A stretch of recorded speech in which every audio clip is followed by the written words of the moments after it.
পেঁয়াজু এই ভিডিও শুরু করে দিছি সিঙ্গারা বুটমুড়িও আছে বুটর আছে বুটমুড়িও আছে চিকেন আর কি ইয়া আনতাছে সমোসা আনতাছে সমস্যা আনতেছে বুটমুড়ি খাই না হ্যাঁ বুটমুড়ি আটা লইলি না আমরা তারপর সাইডটা একসাথে করে এই যে হাই লিখেছে সসটা কেমন পালাম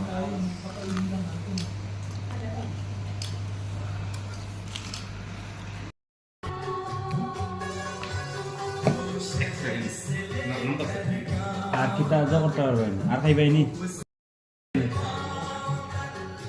বড় ভাই আর একটা এক্সট্রা বানাইও একটা রুটি একটা তো পাইবো ভাই এক্সট্রা আরেকটা আর একটা আমার আরেকটা মানে সর্বমোট দুইটা এবার কেন ওনার একটা দিয়ে আর একটা দিবেন আর ওই এক্সট্রা ভাই একটা দিবা আর একটা দিন একটা না দুইটা না আর একটা দিন একবার করলে মানে বহাইলে যাবে বড় সুবিধা দিয়ে প্রবলেমটা থাকে